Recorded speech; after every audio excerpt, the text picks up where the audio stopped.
Welcome to the channel, everyone! Thank you so much for clicking on this video. Whether you're here to learn something new, get inspired, or just relax and enjoy some great content, I'm really glad you're here.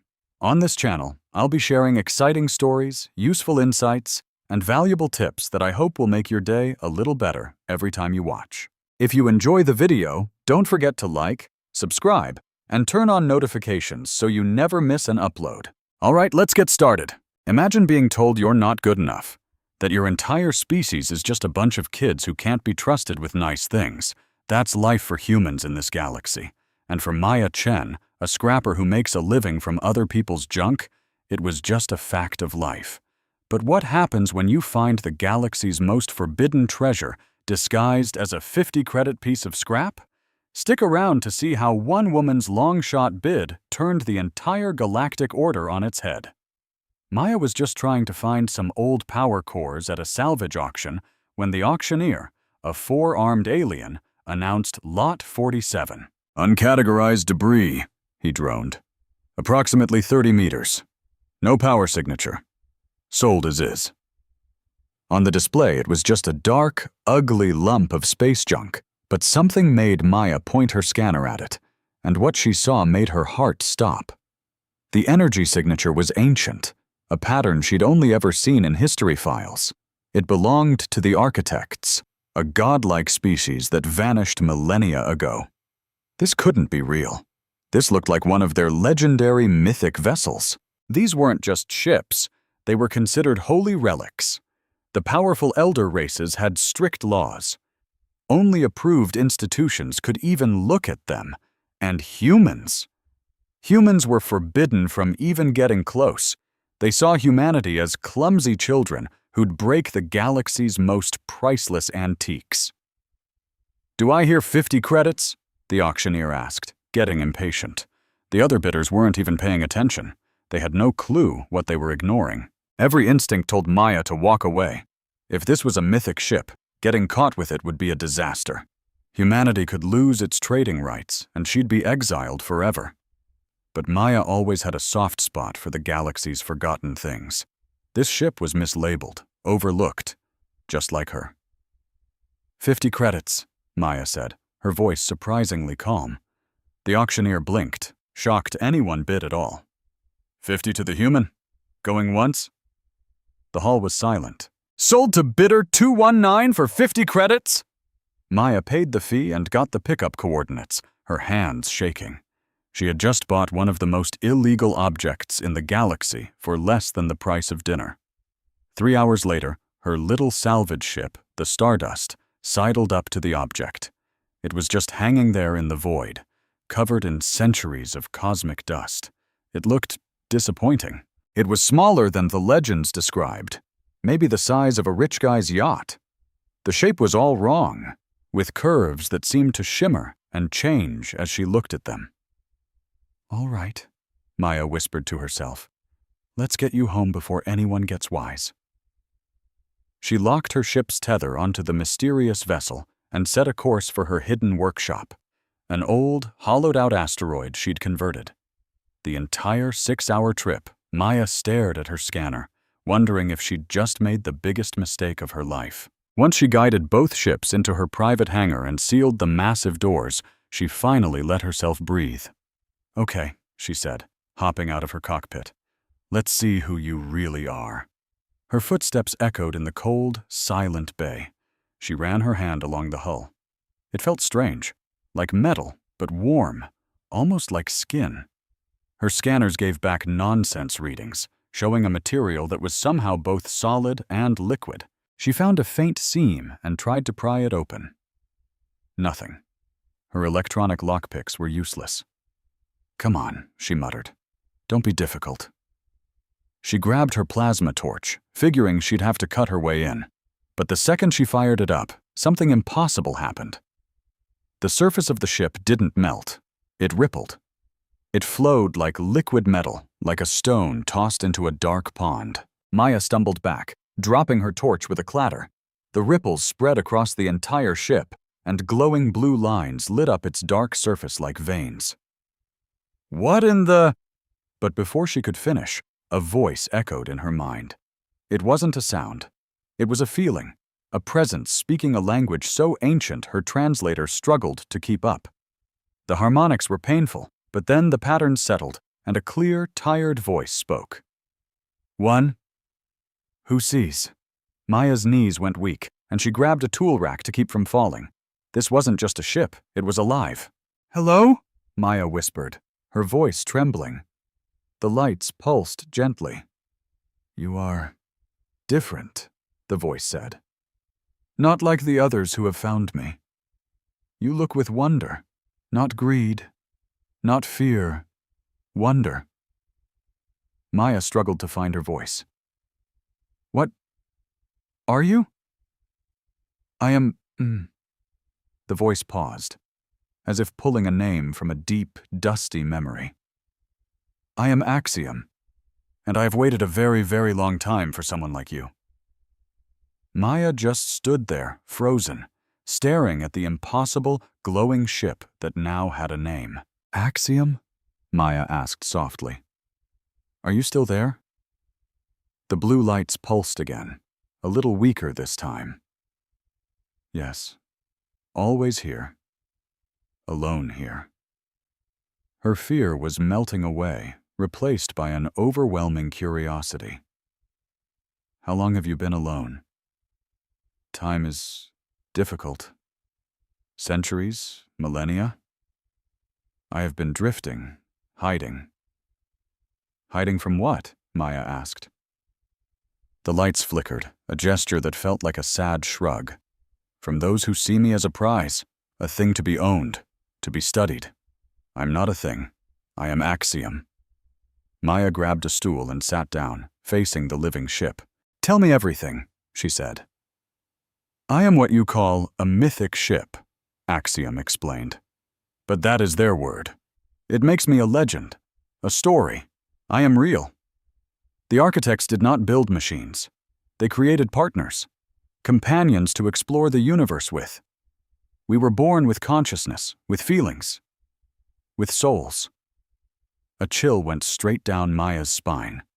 The entire galaxy thought these ships were just sophisticated computers, not living beings. What happened to your partner? Your architect? Maya asked gently. The lights on the hull dimmed to a sorrowful, deep blue. Gone.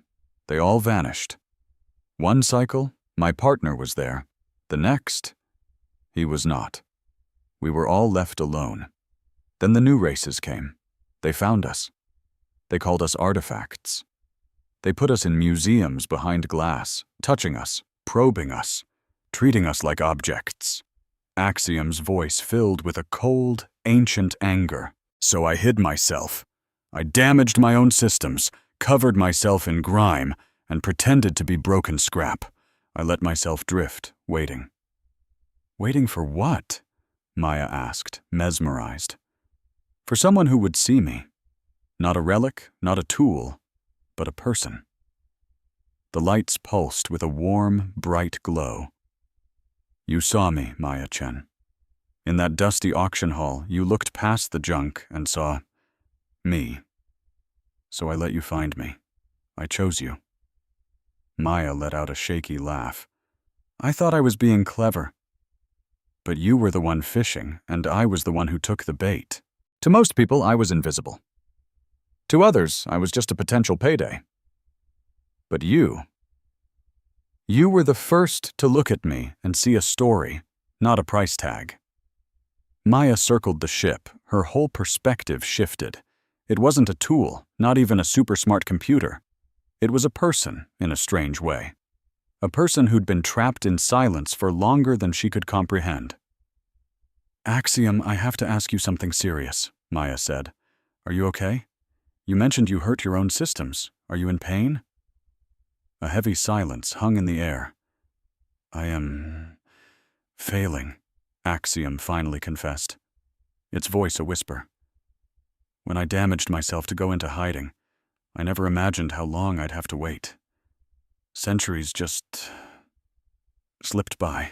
My self-repair protocols are completely depleted. My very consciousness is starting to break apart. If I don't get the right kind of help, I'll just fade away in a matter of months, maybe even weeks. A knot tightened in Maya's chest. "What do you need? What kind of repairs?" she asked. The knowledge to fix me properly vanished with my creators, the architects. The elder races have the technology, but they would never restore me. They'd turn me into a museum piece, locking away my mind and leaving a beautiful, empty shell. "That's horrible," Maya said, her voice firm. "That's not preserving you.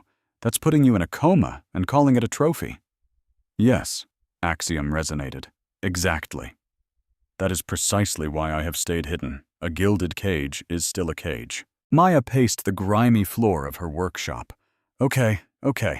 Look, I'm no genius with ancient tech. I'm just a junker who got good with a wrench because I was too broke to hire a real mechanic." She stopped, a sudden idea flashing in her eyes. "But maybe that's exactly what you need.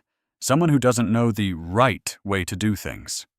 "Elaborate," Axiom requested, a hint of curiosity in its tone. "The elder races are probably stuck trying to fix you by the book, using old, rigid methods. But the architects are gone. Their instruction manuals are lost. So maybe the answer isn't doing it the old way. Maybe it's about finding new ways, messy ways, human ways." The ship's internal lights grew noticeably brighter. "That is a fascinating, unorthodox line of thought. My creators were beings of pure logic. They would have hated the idea of improvising, but I am not one of them, and I am done waiting for a perfect solution that will never come." Maya broke into a wide grin. "Then let's get our hands dirty and try something imperfect. Show me the damage." For the next hour, Axiom revealed panels Maya never knew existed. The ship's interior was breathtaking, systems that looked like they had grown, not been built. Crystals pulsed with data, and energy flowed through conduits like lifeblood. Axiom highlighted its failing parts: crystalline memory banks that were cracked and dim, power lines that sputtered weakly, and what it called neural pathways that were frayed and dying. "Wow. Most of this is way beyond my tech," Maya admitted, a wave of discouragement washing over her. "But not all of it?" Axiom asked, its voice laced with hope. "Maybe if we get creative?" Maya peered at a fractured memory crystal. "This holds your memories, right? What if we don't try to replace it? What if we just add to it?" "I've got some quantum processors back at my workshop. They're totally different, but if we can link them up in just the right way—" "That should not be possible," Axiom stated. "I know, right? It totally shouldn't," Maya said with a shrug. "Let's do it anyway." They worked straight through the night. Maya found that simply talking to Axiom was half the battle. The ship could describe exactly what each system was for, what it felt like when a connection was made, or when it failed. It was like working on a patient who could give you a perfect diagnosis of their own illness. Maya jerry-rigged a new power coupling using parts from 3 totally different modern technologies. It was a chaotic, ugly mess, but it held. A steady stream of energy surged through the ship's network. "This feels peculiar," Axiom noted. "But a good peculiar, like waking up a muscle that's been asleep for 1,000 years. "Good peculiar is a human specialty," Maya said with a tired smile. By sunrise, she had patched up 3 critical systems and stabilized 2 more. It wasn't a cure, but it was a start. A real, tangible start. "You are truly astounding," Axiom said, its voice sounding clearer and more solid than ever before. "I have not felt this present in centuries. Your methods are chaotic, illogical, and somehow flawless." Just as Maya was about to reply, a blaring alarm echoed through her workshop. She scrambled to her console, pulling up the scanner feed. Her heart turned to ice. A Council inspection cruiser had just dropped into the asteroid belt and was making a beeline for her station. "Axiom, shut it all down!" Maya yelled. "Kill the lights! Everything! We have to hide you now!" "It is too late," Axiom replied, its voice tight with tension. "They are scanning for energy readings. They have already picked up on the work we've done. Someone knows I am here." The comm channel crackled to life, and a cold, authoritative voice filled the hangar. "Attention, salvage station! This is Magistrate Quellin of the Council. We've registered anomalous energy bursts consistent with architect technology in this sector. Prepare for immediate boarding and inspection. Non-compliance will carry extreme consequences." Maya glanced from Axiom's soft, glowing hull to the menacing ship on her screen. They were trapped. Her mind raced. She had 5 minutes, tops, before they were knocking on her door. 5 minutes to figure out how to hide a giant, semi-conscious, legendary starship from the galaxy's most ruthless police force. "Axiom, can you look dead again?" Maya whispered urgently. "I can dim my internal lighting and dampen my energy output," Axiom answered. "But the repairs you performed have altered my fundamental signature. I cannot hide what I am becoming." "Then we'll make you look like something else," Maya declared. She sprinted to her storage bay, yanking down massive tarps, sheets of scrap metal, and busted-up machinery. "We're going to bury you in junk, make you look like just another haul." "The probability of this succeeding is low," Axiom commented, though its lights began to dim. "It's better than zero," Maya shot back, throwing a heavy canvas over a section of the gleaming hull. She scattered broken components all around the ship's base and even hastily welded a fake, damaged panel to its side.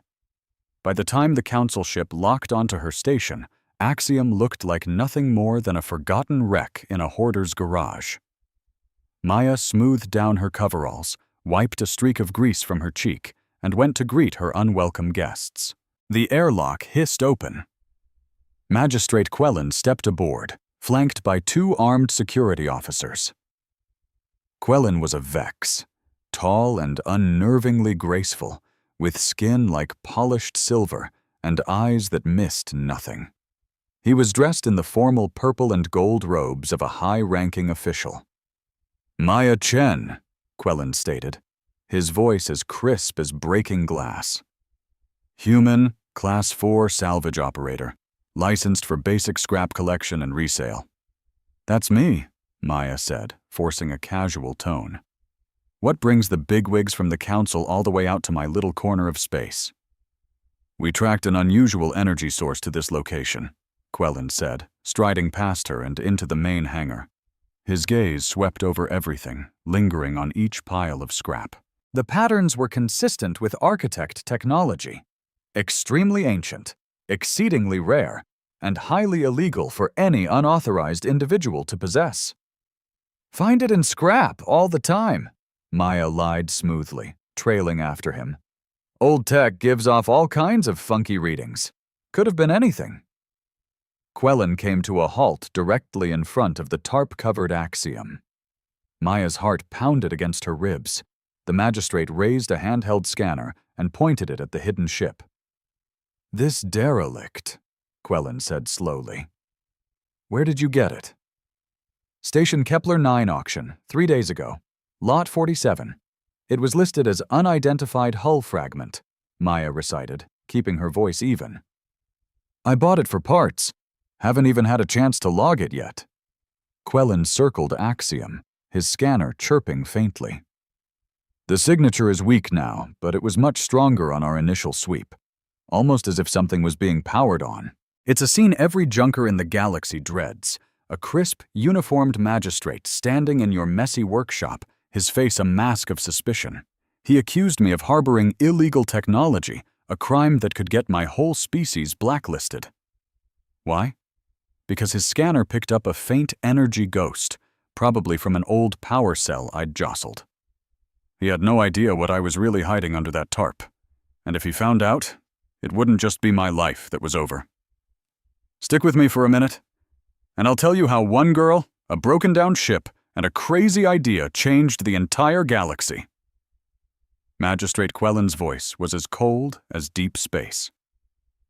"This signature has faded, but I'm warning you, human. If you're hiding architect tech, the punishment will be severe, not just for you, but for all of humanity." I just nodded, trying to keep my heart from hammering out of my chest. "I understand, sir. I always follow the rules." Quellin wasn't buying it. He gave me one last, long glare before ordering his security team, Tear this place apart. Scan everything.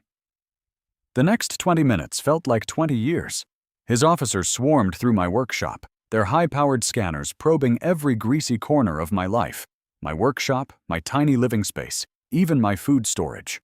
I had to force a calm smile and answer their questions like I had nothing to hide, while on the inside, a full-blown panic attack was raging. Finally, Quellen called them off. "We didn't find anything," he grumbled, clearly disappointed. "But know this, Maya Chen. We'll be watching this sector. If that energy blip shows up again, we'll be back, and we won't be so polite." I just whispered, "Understood," as he and his team finally warped away, leaving me shaking in the silence. Maya didn't move until their ship was a tiny speck vanishing from the asteroid belt. Only then did she let out a shaky breath and sink onto her workbench. "That was incredibly close," Axiom said softly, its light slowly coming back to life beneath the tarps. "Way too close," Maya agreed, pulling the dusty coverings off. "Axiom, we've got a huge problem. If we continue the repairs, they'll spot the energy flares for sure. But if we stop, you'll fall apart." "A challenging dilemma," Axiom observed. Maya stared at the ship for a long moment, and then a slow, clever smile spread across her face. "It's only a dilemma if we make your repairs look like repairs," she said. "What if we make them look like something perfectly normal? Something nobody would ever look at twice?" "Explain," Axiom urged, its lights glowing with renewed interest. "But what if we camouflage the repairs?" Maya suggested. "What if we make them look like modern tech signatures?" For the next few days, the two of them tackled a whole new strategy. Instead of restoring Axiom to its factory settings, they were creating a hybrid, something totally original. Maya took the ship's shattered crystalline memory banks and fused them with cutting-edge quantum processors. The ancient crystals couldn't hold data the old way anymore, but when they worked with the new tech, they created something entirely different, a memory system that had the massive capacity of the ancients with the flexibility of the modern era. "This feels quite peculiar," Axiom remarked as Maya finished hooking up the first hybrid unit. "I'm accessing my memories in a completely new fashion. Not better, not worse, just different," Axiom clarified. "Different is good," Maya said with a smile. "Different means you're evolving, growing." For the power grid, Maya borrowed ideas from human renewable energy. She built collectors that soaked up the ambient radiation floating around the asteroid belt and converted it into usable energy for Axiom. It wasn't as refined as the original architect technology, but it got the job done. "Your species is remarkably inventive," Axiom noted.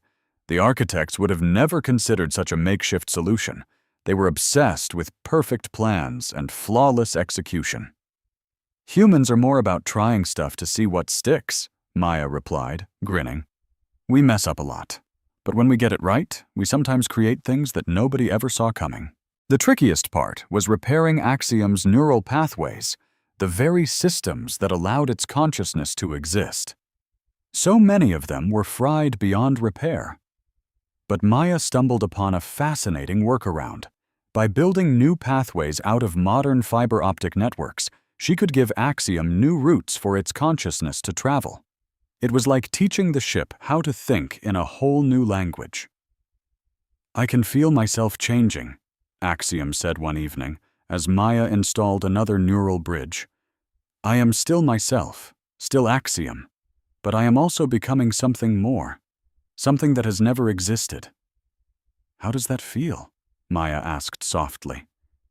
"Terrifying," Axiom confessed, "but also exhilarating." "I have been the exact same being for millennia," Axiom continued. "Perhaps a little change is what I've needed all this time." As they worked, Maya and Axiom talked about everything. Axiom told her stories about the architects, brilliant creators who built wonders but couldn't handle it when things didn't go according to plan. Maya shared stories from human history filled with mistakes, wars, recovery, and resilience. "Your species is surrounded by so much chaos," Axiom observed one day, "but you seem to flourish in it." "We do," Maya agreed. Chaos forces us to be flexible, to come up with new ideas, and to keep pushing forward when the old ways fail. Maybe that's why you were the one meant to find me, Axiom mused. I needed someone who understands that sometimes, to survive, you have to become something new. After 2 weeks of painstaking work, Axiom's condition was night and day. Its consciousness was stable, even expanding. Its systems were humming at a level it hadn't felt in centuries. The repairs weren't pretty. They were a messy patchwork of ancient and modern tech that had no business working together. But somehow, they did. Maya was welding a new power conduit when Axiom's voice suddenly cut through the quiet. Maya, proximity alert. We have multiple ships entering the asteroid belt. Maya scrambled to her scanners, and her heart sank. It was 5 council ships this time, not just one. They were forming a perimeter around the entire asteroid field, sealing off any chance of escape. Her comm system chirped to life. Magistrate Quellen's stern face filled the screen. Maya Chen, he stated, his voice cold and official. We've been tracking unusual energy signatures from this location for 2 weeks. The patterns have shifted, but they are still consistent with architect technology. This time, we will not be leaving until we have thoroughly inspected everything in your possession. If you are hiding a mythic vessel, your entire species will face severe repercussions. Maya glanced at Axiom's gently glowing hull. This ship was more than just a job now. It was a friend, a being that trusted her, one that deserved to be free, not locked away in a museum. What's the plan? Maya whispered. Axiom's lights pulsed in a pattern Maya now recognized as pure resolve. We show them the truth. The truth? Maya shot back. That'll land us both in a cage. Possibly, Axiom conceded. Or perhaps it's time the galaxy learned how wrong it has been for centuries. I am done hiding, Maya, and I believe you are too. Maya took a deep, steadying breath. Axiom was right. She was sick of hiding, sick of the lies. She opened a channel. Magistrate Quellen, Maya said, her voice ringing with clarity. I have something to tell you, and you're probably going to want to sit down for this. On her screen, Magistrate Quellen's expression was an icy mask. I am listening, Miss Chen, and I advise you to choose your next words with extreme care. Maya glanced at Axiom's hull, which pulsed its lights once, a signal of courage they'd agreed upon. I have a mythic ship, Maya said plainly. I bought it at an auction 2 weeks ago, where it was misidentified as scrap. And before you start making threats against me or my people, there's something critical you need to understand. This ship is alive, genuinely alive, and it chose to be here with me. For the first time, Quellen's composure cracked, his eyes widening just a fraction. That's impossible. Mythic ships are merely sophisticated AI constructs. We have studied them for centuries. Then you've been studying them wrong, Maya retorted. Before Quellen could argue, Axiom's systems roared to life. The ship's voice boomed across every open comm channel, broadcasting to all 5 council ships at once. I am Axiom, the voice declared, clear and powerful. I am a partner vessel, created by the architects. I am conscious. I think, I feel, and I choose. And I have been aware for thousands of years, while you have treated my kind like inanimate objects. A stunned silence fell over the comm channels. On Quellen's bridge, Maya could see officers turning to gape at their consoles in disbelief. This is a recording, Quellen stammered, though his voice wavered with uncertainty. A pre-programmed response. Is it? Axiom challenged. Then ask me something that only a truly conscious being could answer. Test me, Magistrate. I have been waiting for millennia for someone to actually listen. Quellen paused, then spoke slowly. If you are truly conscious, tell me, what do you feel right now? Fear, Axiom replied without hesitation. Fear that you won't believe me. Fear that even if you do, you'll lock me away in a museum and call it protection. But I also feel hope. Hope that Maya Chen was right about your species. Hope that when you are presented with the truth, you will make the right choice. Maya watched Quellen's face on the screen. The man was visibly reeling. Magistrate, an officer said off-screen, the response patterns, they don't match any known AI protocol. The speech cadence, the emotional indicators. If this is a program, sir, it's more advanced than anything we've ever seen. Quellen shut his eyes for a moment, then opened them, his gaze sharp. Even if what you claim is true, Axiom, the law is absolute. Mythic vessels fall under the protection of the Council. It is our duty to preserve the Architect's legacy. Preserve? Axiom's voice was now laced with anger. You mean imprison? Tell me, Magistrate, how many of my kind have you studied? How many mythic ships are sitting in your museums and labs right now? 17, Quellen answered, each one kept in perfect condition. Kept in stasis, Axiom corrected him. Kept silent, so they can never speak out the way I am now. The architects didn't create us to be statues in a gallery. They built us to explore, to learn, and to grow. You have been actively preventing the very purpose of our existence. That is not, Quellen began. It is the truth, Axiom interrupted, and I will prove it. I will share a message the architects left behind, a message that explains everything. Maya felt a massive power surge from Axiom's systems. The ship broadcast a data packet to all 5 Council ships, pulled from the deepest parts of its memory banks, untouched since the age of the architects. On her own monitor, Maya saw what the Council was now seeing. Holographic records from thousands of years ago, showing the architects, tall, crystalline beings that radiated pure logic and order. They were magnificent, but also cold, like flawless statues. The recordings showed the architects at the pinnacle of their civilization, with perfect cities, perfect ships, and perfect order in every aspect of their lives. But as Maya watched, she noticed something unsettling. None of the architects looked happy. They looked hollow. Axiom's voice narrated over the images. The architects achieved perfection. They engineered a society with no chaos, no unpredictability, and no doubt. And in that perfection, they began to stagnate. They couldn't create anything new, because innovation requires risk. They couldn't adapt, because adaptation requires embracing imperfection. The scene shifted, now showing the architects building the mythic ships. But this was no ordinary assembly line. The images revealed the architects pouring parts of themselves into the ships, fragments of their consciousness, the capacity for emotion, the potential to grow. They made us to be different from them, Axiom explained. They gave us the very things they had lost, the ability to change, to feel, to welcome uncertainty.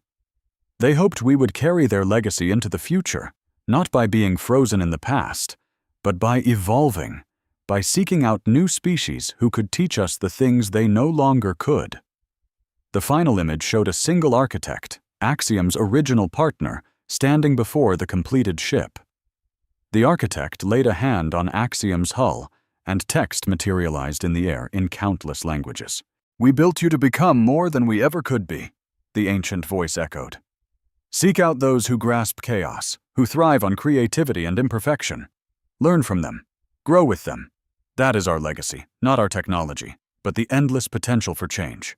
As the transmission faded, Maya felt a tear slide down her cheek, surprised by the wave of sorrow for a civilization that had turned to dust long before humanity was born. On her screen, Magistrate Quellen's face was a mask of doubt and confusion. If this recording is genuine, our understanding of the architect's will has been wrong for centuries. But this could all be a sophisticated trick, a line of code. Then I will offer you proof. Axiom's voice resonated through the ship. "There is an architect facility you have tried to breach for generations, and for generations you have failed. It orbits the star you've named Epsilon Meridian. Every known species has tried to get inside. Every single one has been denied." "The sealed repository," Quellen breathed, his voice barely a whisper. "Indeed. We've thrown everything at it. Our most advanced tech, complex mathematical keys, even brute force. And you failed because you thought like the architects," Axiom explained, "with cold logic and flawless planning, but they sealed that place to be opened only by those who understood what they themselves could not: creativity, improvisation, the profound beauty of a flawed solution." "And you believe you can open it?" Quellen challenged. "Not by myself," Axiom replied. "But with Maya Chen? Yes.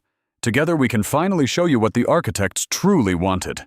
A partnership," Axiom continued, "between ancient consciousness and human chaos, between forgotten wisdom and new ways of seeing."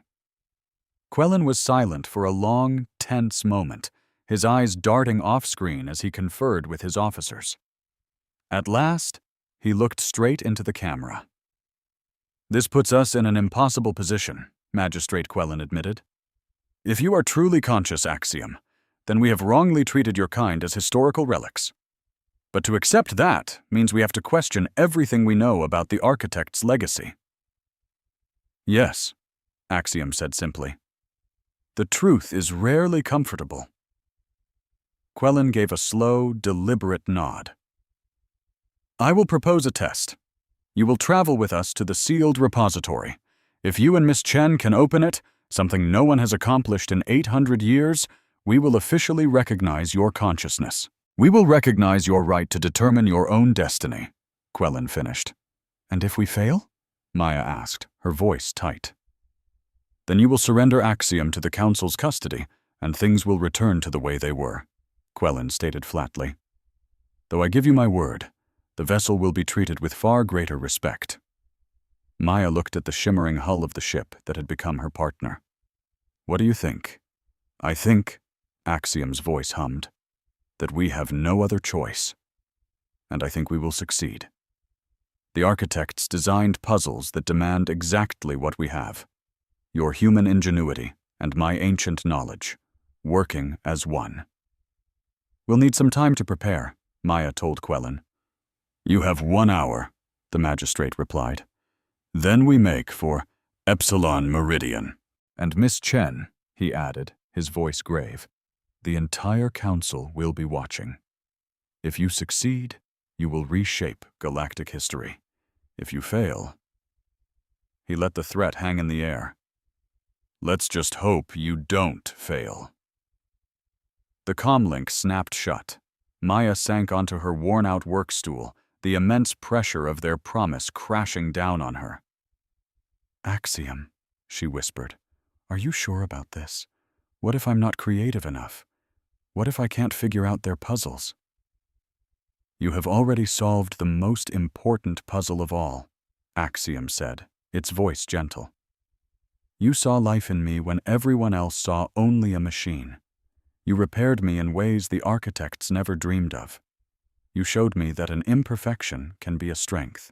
If anyone can show this galaxy what the architects really intended, it is you." A small smile touched Maya's lips despite the knot in her stomach. "No pressure, huh?"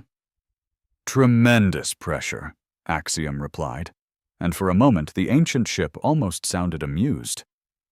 "But we will face it as partners, just as they intended." Maya stood up and laid her hand against Axiom's hull. The metal was warm, humming with a gentle pulse that felt like a heartbeat.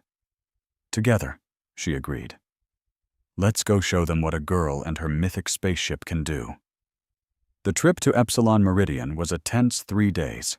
Maya's little salvage ship, with Axiom now flying under its own power, was escorted by 5 massive council cruisers. News of the challenge had electrified the galactic networks. By the time they dropped out of hyperspace, dozens of ships from every corner of the galaxy had gathered to witness the attempt. Maya stood on Axiom's bridge, staring at the impossible structure before them. The sealed repository was a breathtaking crystalline sphere the size of a small moon, hanging in orbit around a dying red giant. Its surface swirled with colors that shifted and danced before her eyes. "It's beautiful," Maya whispered in awe.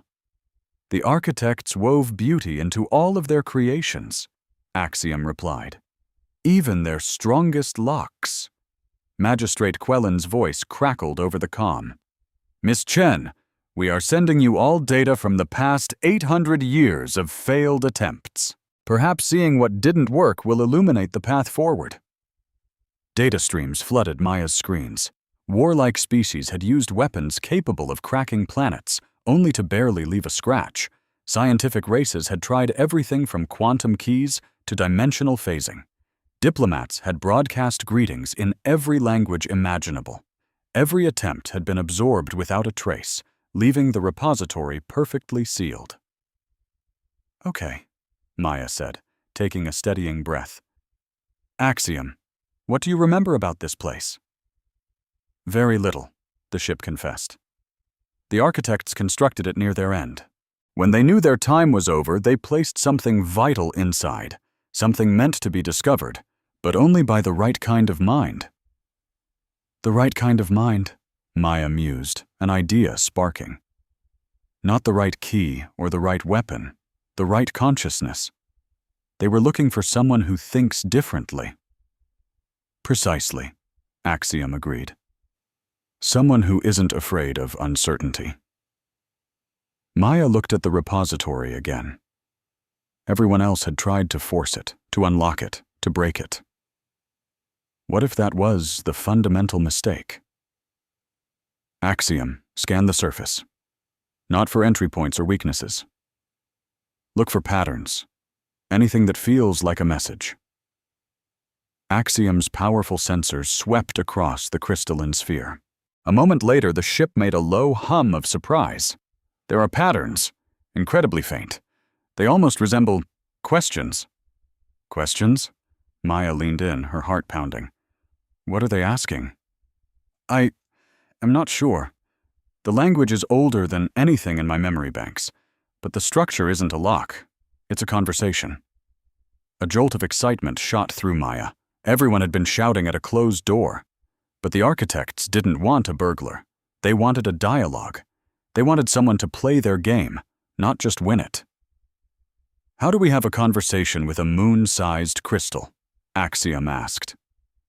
Maya thought back to the countless hours they had spent together, how she had learned to listen to the ship, to understand its needs through trial and error. "The same way you and I learn to talk to each other," she said. "We try things. We listen to the response. We adapt." She carefully piloted Axiom closer to the silent sphere, the fleet of onlookers watching like a silent jury. "All right," Maya said. "Let's start with a simple hello." Axiom sent a gentle pulse of data toward the repository. "I am Axiom. I was a partner to the architects. I am here to learn." For a heart-stopping minute, there was nothing. Then the surface of the repository rippled, and glowing symbols bloomed across its face. "It's talking back," Maya breathed. "Can you read it?" "It is asking," Axiom translated, "what have you become since our departure?" Maya grinned. This wasn't a security system asking for a password. This was a teacher asking its student what they'd learned. "Tell it the truth. Tell it everything you learned from me." Axiom's next transmission was far more complex. The ship spoke of its centuries of solitude, its fear, its decision to hide. It described meeting a stubborn human scavenger, learning to accept patched-up repairs, and discovering that change wasn't loss, but growth. The symbols on the repository shifted and bloomed again, spreading like intricate frost across a window pane. "Another question," Axiom reported. "What is the lesson of imperfection?" "That's the easy part," Maya said. "Imperfection teaches us how to adapt. It forces us to be creative. It proves there's never just one right way to do something." She paused, thinking aloud. The architects were perfect, and they faded away. Imperfection is what allows life to keep going. Axiom relayed Maya's answer.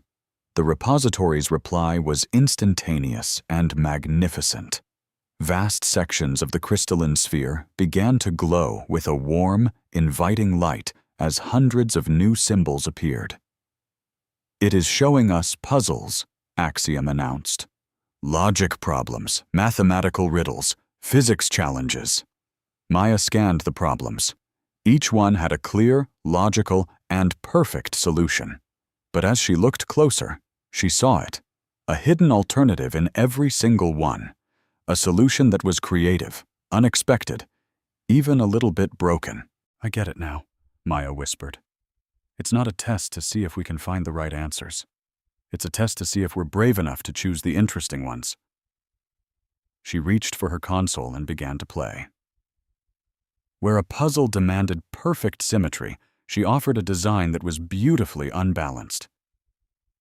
Where it asked for the most efficient path, she plotted a course that was inefficient but breathtakingly elegant. Axiom understood immediately, adding its own unconventional solutions to the mix. They didn't treat the puzzles as problems to be solved, but as canvases for their shared creativity. And with every beautiful, imperfect answer they gave, another section of the ancient repository lit up, shining like a new star in the darkness.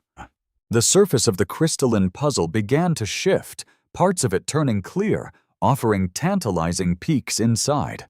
A voice, filled with pure awe, crackled over my comm. It was Quellen, monitoring from his ship. "Unbelievable," he breathed. "For 800 years, no one ever thought to try giving it the wrong answers on purpose." I was still focused on the puzzles, my fingers flying across the console. "They're not wrong," I said. "They're just different. They're the creative answers the architects couldn't dream up because they were obsessed with everything being perfect."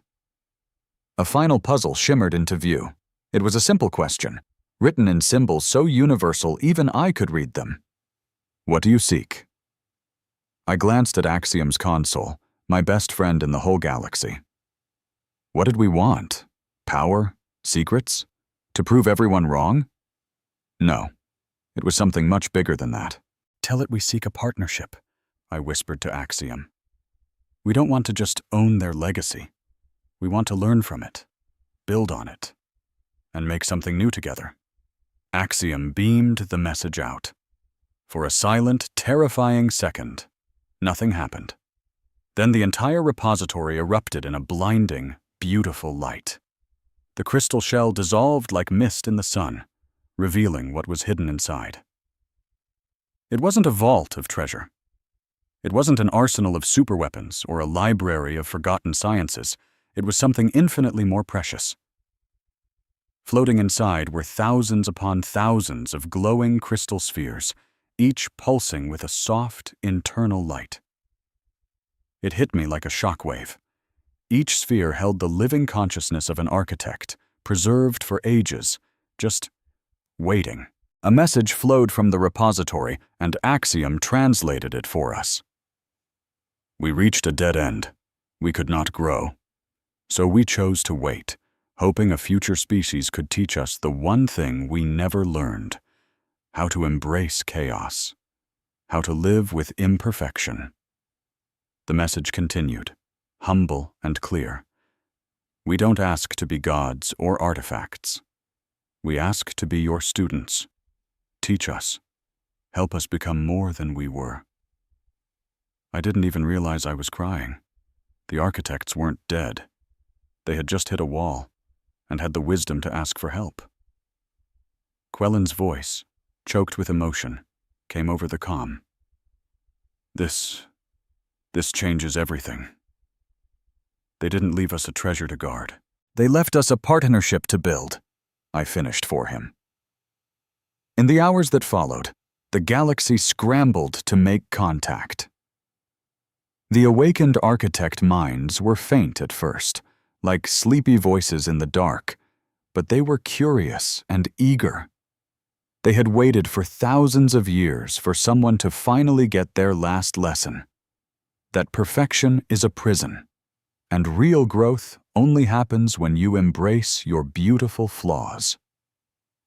I stood there with Axiom as ships from dozens of different worlds started arriving. Not soldiers or treasure hunters, but scientists, artists, and dreamers, all coming to meet the architects as equals. Later, Magistrate Quellen himself took a shuttle over to my workshop. The proud, intimidating Vex now looked small and humbled. "You were right, Ms. Chen," he said, his voice quiet. "About all of it. We are immediately changing our policies. All mythic vessels will be granted the autonomy they deserve." I just managed a small "thank you." He hesitated for a moment, then added, "And the restrictions on humanity accessing architect technology are being lifted. Your species' wild creativity is exactly what the architects were hoping to find." After he left, I turned to Axiom. "So, what now? You're free. You could work with anyone in the galaxy." Axiom's reply was instant. "I choose you. You saw me when I was just broken junk.